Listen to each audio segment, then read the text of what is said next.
Best varicose wines చికిత్సనే పొందండి. నొప్పి లేని చికిత్స కోసం సంప్రదించండి ఎబిస్ హాస్పిటల్.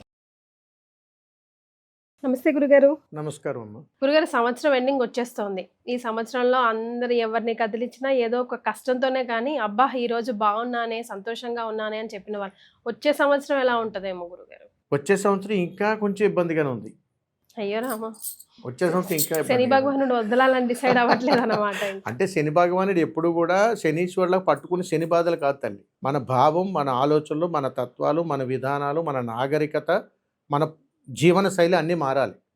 మనము ఎలా పుట్టామో ఆ తత్వంలోనే మరణించాలి. మన ధర్మంలోనే మనం బ్రతకాలి. మనము మన ధర్మాన్ని గౌరవించి తీరాలి. మనం పుట్టుక వేరు, ప్రయాణం వేరు, ఆలోచన వేరు, జీవన శైలి వేరు. ధనం కోసం అనేక దారులు తొక్కుతూ తప్పదారి పడుతూ అధర్మాన్ని మూటగట్టుకుంటున్నాం. అలాంటి నేపథ్యంలో భగవత్ సంకల్పం కూడా మనల్ని కాపాడలేదు. కర్మ సిద్ధాంతం ప్రకారం మనం అన్నీ అనుభవించాలని ఉంటుంది. కానీ యోగ సిద్ధాంతం ప్రకారం ఖచ్చితంగా ఏదో ఒక సందర్భంలో మనకు అక్కడ మంచి జరుగుతుంది.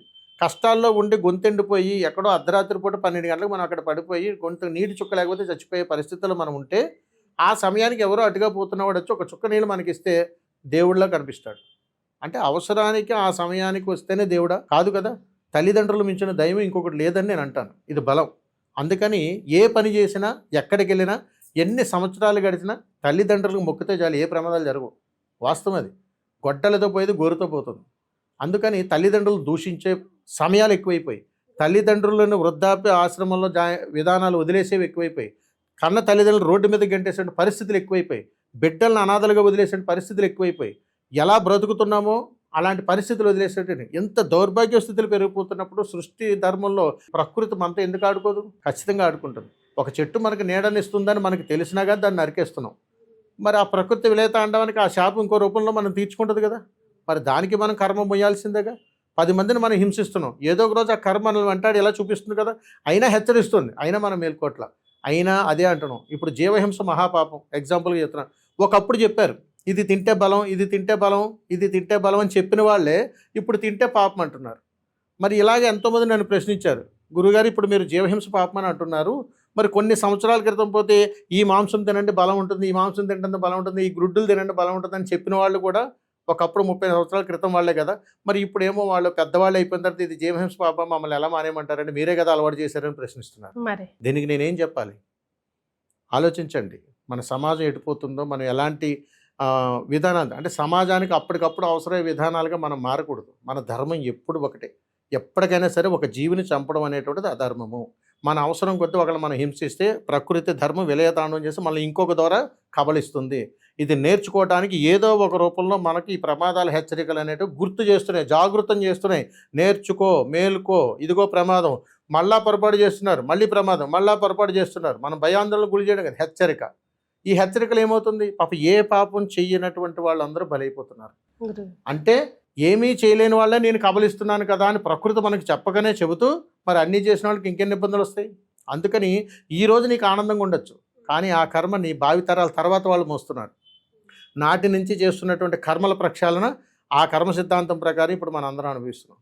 కాబట్టి ఇప్పుడు మనం ప్రక్షాళన చేసుకుని పర్ఫెక్ట్గా ఉండగలిగితే భావితరాలు ఇవన్నీ ఆపొచ్చు. గురుగారు, కొన్నిసార్లు అంటూ ఉంటాం అంత బాగానే ఉంటుంది, అన్నీ మంచిగా చేస్తున్నాను, ఎక్కడ నాకు ఏ పాజిటివిటీ కనిపిస్తలేదో, ఎప్పుడు ఏదో ఒక బాధలోనే ఉంటున్నాను, ఏం తప్పు చేశానో, ఏదో జన్మలేదు ఈ జన్మలో అనుభవిస్తున్నాం, ఇలాంటి మాటలు అంటూ ఉంటాం కదా. ఈ జన్మకు అది ప్రక్షాళన కాదా గురుగారు? అవుతుంది తల్లి. ఎందుకనంటే మనం ఎవరితో మాట్లాడినా, ఏ ప్రయత్నం చేసినా, ఎవరి దగ్గరికి వెళ్ళినా ఒక మనిషిలో తనలో ఉన్నటువంటి అతీతమైనటువంటి శక్తి బయటకు ప్రసరణ జరుగుతుంటుంది. ఇది జరగటానికి 2 పద్ధతులు. ఒకటి తల్లి గర్భం, రెండవది దేవాలయ గర్భం. ఈ రెండు మనకి ఏం చెబుతాయి మీరు గమనించండి. నాకు అన్నీ నెగిటివే జరుగుతున్నాయి, నాకు అన్నీ ఇబ్బందులే వస్తున్నాయి, నా పరిస్థితి అంతా ఇలా అయిపోయింది, కానీ దీనికి ఏదైనా దారి లేదా అని అడుగుతారు. మనల్ని మనమే ఒక ప్రశ్న వేసుకుంటే ఆంతరంగికంగా నీవు ఎవరివి ఒక ప్రశ్న వేసుకో. రెండోది దేవాలయంలోకి అడుగు పెట్టగానే మనం ఏం తెలుసుకోగలుగుతున్నాం. మీరు గుడికి వెళ్తుంటారా? గుళ్ళకి వెళ్ళేలా నమస్కారం చేస్తారా? అక్కడ ఏం చెప్తుంది సంకేతం మీకు? చెప్పండి మీరే. ప్రశాంతంగా అనిపిస్తుంది. ఎందుకు అనిపిస్తుంది అంటే గుళ్ళోకి వెళ్ళి దండం పెట్టేసుకోగానే ప్రశాంతత వచ్చేస్తుందా? నా మైండ్ సెట్ ఏమో నాకు తెలియదు కానీ ఎందుకు వచ్చేస్తుంది? టెన్షన్ ఉన్నప్పుడు ఎందుకు వచ్చేస్తుంది అంటే భగవంతుడు శిలారూపంలో ఉండి మనకు ఒక చక్కటి జ్ఞానాన్ని ఇస్తున్నాడు.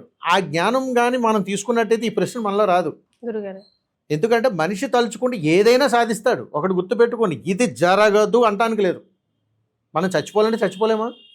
బ్రతకాలన్న తపన బ్రతికిస్తుంది కదా, అయినా చచ్చిపోతున్నారంటే కర్మ సిద్ధాంతం, దాన్ని ఎవడేం చేయలేడు. మరి అలాగే ఒక గుడిలోకి వెళ్ళగానే అక్కడ ఉన్నటువంటి విగ్రహం మనకు ఒక అతీతమైనటువంటి యథార్థ జ్ఞానాన్ని ఇస్తుంది. ఏమనిస్తుందంటే, నేను బాగుండాలి, నాకే కష్టాలు వచ్చేసినాయి, ఈ కష్టాల నుంచి నన్ను బయట పెట్టు అని చెప్పేసి నమస్కారం చేస్తుంటాం. అది కాదు ధర్మం.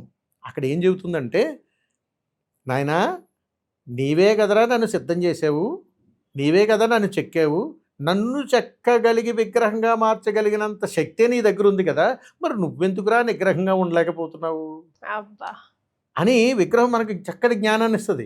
ఆ జ్ఞానం తీసుకోవడానికి కూడా మనం దేహాన్ని ఉపయోగించుకోలేకపోతున్నాం. అంతటి అజ్ఞానంతో మూసుకుపోయి నీవే నన్ను కాపాడాలంటాం. అక్కడ చెబుతుంటాడు ఆయన, అది ఈశ్వర రూపం కావచ్చు, విష్ణు స్వరూపం కావచ్చు, అమ్మవారు కావచ్చు, ఏదైనా కావచ్చు, నన్ను చెక్కగలిగేటువంటి శక్తి సామర్థ్యాలు కలిగినటువంటి నీవే నన్ను మొక్కుతుంటే నాలో ఉన్నటువంటి విగ్రహానికి ఎంతటి కదలకుండా కూర్చోబెట్టగలిగావు కదా, నన్ను చూస్తున్న 2 నిమిషాలు నువ్వు నిగ్రహంగా ఎందుకు ఉండలేకపోతున్నావురా? అంతటి నిగ్రహ శక్తి నీ దగ్గర ఉంటే ఈ సమస్యలు ఉండవు కదా, మరి నిగ్రహంగా ఉండరా మరి ఈ విగ్రహాన్ని చూసినప్పుడు అని చెబుతుంటుంది ఆ విగ్రహం. అందుకని దేవాలయంలో వెళ్ళగానే మనకు ప్రసాదత ఎందుకు వస్తుందని అని అడిగితే, మనం తయారు చేసుకున్నటువంటి భగవత్ సంకల్పానికి మనం ఏం చెప్పినా తిరిగి చెప్పదు కాబట్టి, మన చుట్టూ ఉన్నటువంటి సమాజానికి మనం ఏం మాట్లాడినా తిరిగి మాట్లాడతారు కాబట్టి మనకు మనశ్శాంతి ఉండదు. అందుకని అక్కడ పోయి కాసేపు కూర్చోగలుగుతాం. కారణం ఏంట్రా అని అడిగితే, అక్కడ కుండలిని శక్తి జాగృతం అవుతుంది. ఎక్కడైతే మనం మాట్లాడకుండా కూర్చోగలుగుతామో, ఎక్కడైతే నిశ్శబ్దాన్ని పాటిస్తామో, ఎక్కడైతే మన మనసు లోపలికి చూసుకుని మనం ఉండగలుగుతామో, ఆ ప్రదేశాలు 2 అంటాను. 1 తల్లి గర్భం, 2 దేవాలయ గర్భం. అందుకని తల్లి గర్భం అంటే తల్లి ఒడిలో ఉన్నప్పుడు మన మనసు ప్రశాంతంగా ఉంటుంది, దేవాలయం దగ్గరికి వెళ్ళగానే మన మనసు ప్రశాంతంగా ఉంటుంది. ఇది శాసనం.